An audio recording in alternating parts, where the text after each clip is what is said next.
let's kick off. I'm going to ask this question for you, Claire, but I'd like everyone to have on the panel to have their view on this. Really simply, what is a brand? A brand is not just a logo, a website, and that kind of thing. I mean, it's really, a brand is how you feel about a company or a person. So yeah, so you can extrapolate that down to a person. How do you feel about them? What does your gut say about them? Do you trust them? Do you like them? Do you want to work with them? Do you want to do business with them? So it's really all of that. Especially now, I mean, we're just not in the Mad Men era where you can just have this flashy ad and you're just gonna, yeah, I get this really great feeling. No, people do research. I simplify it again, and you're gonna hear me refer back to my three-phased strategy, dream, purpose, and action. This takes us to the dream. It's your who. It's who you are and what you're all about. So, when you talk about your brand and you develop your brand, you have to understand who you are first. And once you understand that, it really feeds into everything else. For me, it's a mental construct. It's a set of associations that come up.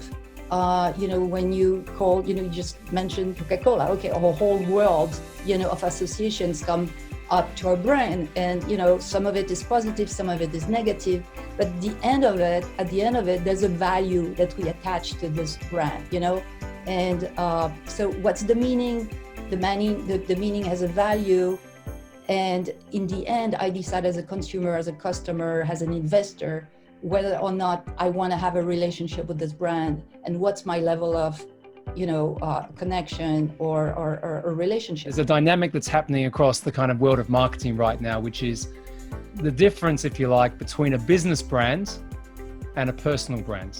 Mm-hmm. Okay, so I'd like to get some thoughts from the panel around those two things. If you guys see them as independent, or whether actually, can a business exist without having a person who's a key person of influence at the top of it? I don't see any difference. I've worked with, as I said, big corporations and entrepreneurs, and I have the same process. I always start with what I call the distinctive natural assets, the DNA. What's your DNA?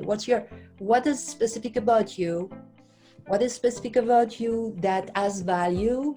And my job is to leverage that. So would it be a big corporation? Would it be a person? It's the same process for me. If you look at the larger companies, the Nikes, even go to the digital corporations, you look at Apple, the Googles of the world, and even Microsoft, and where they all started. They started with one or two individuals, right?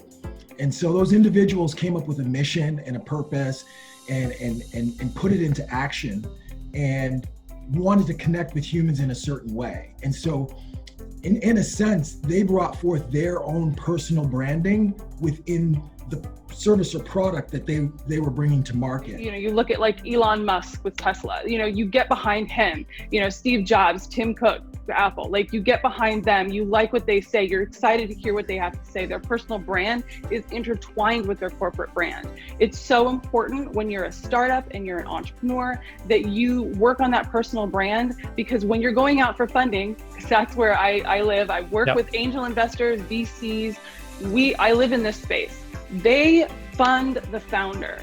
They have to believe that you eat, sleep, and breathe your business, and they have to be very intertwined. And if you are charismatic and everything they find about you solidifies what they see to be true about your business, they are going to give you funding. So they, obviously you can't have this like crappy idea on a napkin, but if you have really great, financials and all that sort of stuff, but your personal brand is stellar and they believe you, that is what's going to get you funding. I'm a big advocate of having someone who can bring that authenticity through the personality of an individual forward. As I said, I've used that in my businesses. But do you think, and I'm interested to see, there might be some polarized views here from the panel, do you think that for a business to be really successful, like a business of a small business or a startup business, maybe a lot of the people here today, do they have to have a figurehead, a person like let's say Elon Musk, but someone who is front and center in the media, leveraging social media and content marketing to be really successful? Or can they just be a business brand without having a personal brand and having someone up front? It's not that there actually has to be a face there. Because if that was the case, then Nike wouldn't have been mentioned, right? Because Nike is a premier brand. that everybody recognizes, and nobody really, if you ask someone on the street, most people couldn't name the CEO. But if you mention, other brands, people can name, the CEO of Amazon, Jeff Bezos. Everybody kind of makes that association. I 100% believe that, if you're going to be the founder and you're going to go for funding, or you're going to put yourself out there, that is your job. If that is not a job that you want, then you need to find somebody else that will do it, because the face of the business is so important to build that trust factor. It really is. I mean, I can't think of really any businesses that I really deal with that I don't kind of deal with a person. I mean, obviously you want charismatic leader to every company. I think it's definitely an accelerator of anything at any stage of the company. I mean, you mentioned, Claire, funding capital. I mean, how do you do that if you're not able to articulate something that makes sense and with passion? But I don't think you need to have a public figure to create a successful brand. I really don't think that. I think that you need to stand alone. You need to mean something, and what you mean needs to make sense and be articulated in a way that connects with people. What are the factors that you should be considering? What are the building blocks of either developing a new brand? So let's say someone here hasn't got they're going to have a brand, but they may not identify with what that is, because I do believe that, if a brand is something that kind of happens amorphously without, you have to sort of put some effort into it. People are going to have an experience of you, whether you decide to be intentional about it or not, right? And that's all part of your brand.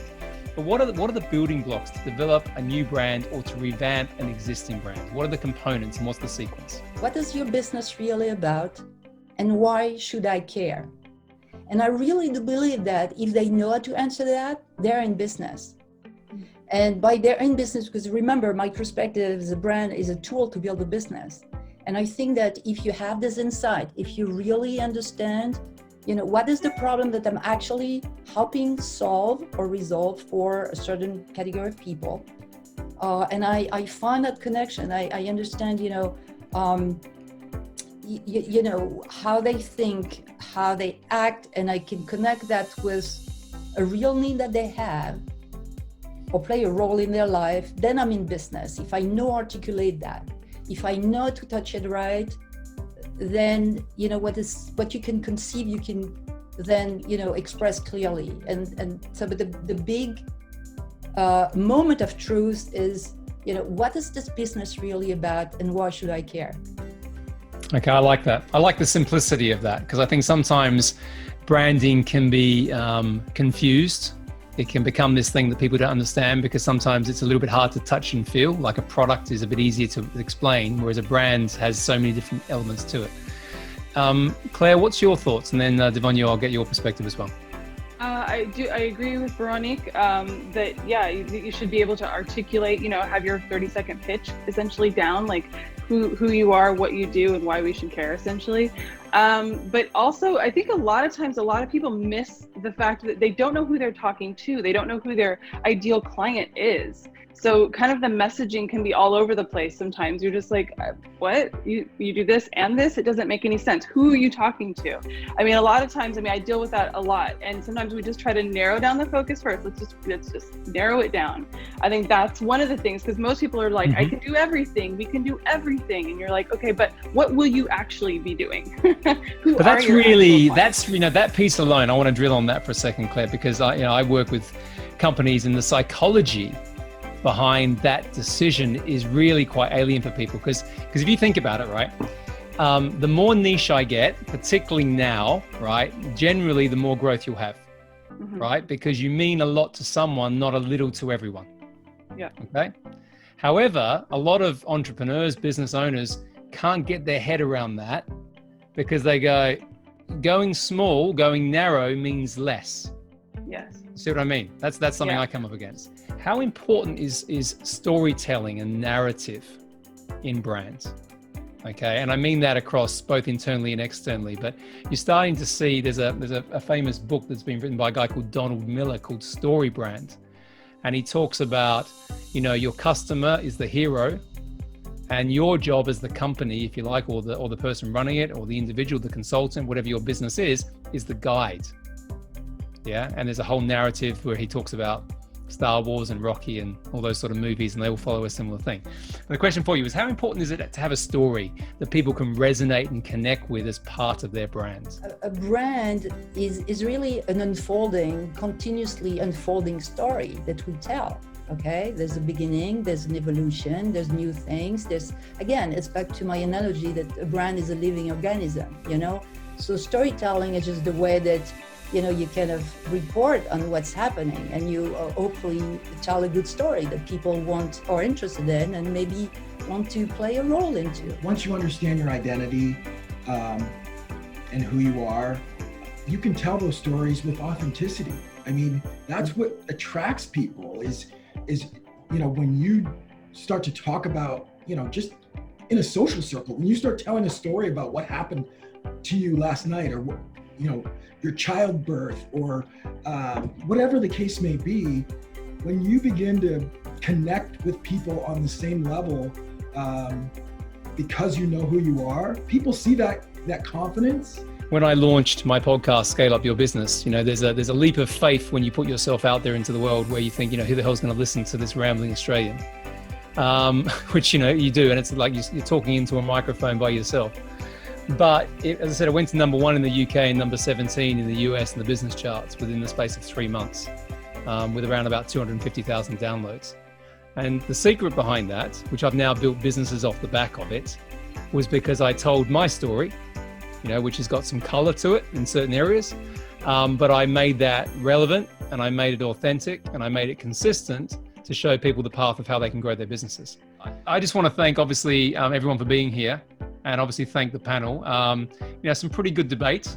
I'm glad I got in there to be able to pull a few people apart there. The passion is amazing. Claire Bahn, ClaireBahn.com. I'm Claire Bahn across all my social media channels. My brand consultancy, it's called the Brand DNA Lab. And the business accelerator is called the Wave Momentum. Visionbrandmarketing.com. You can find me on Instagram, Facebook, and Twitter as well. Scale Up Your Business community on Facebook as well. There's about 3,000 to 4,000 entrepreneurs and business owners in there. And just connect with me on LinkedIn. That's where I tend to sort of spend most of my time. But it's been an honor doing this evening. So thank you, everyone. And thank you, Antoine, for organizing.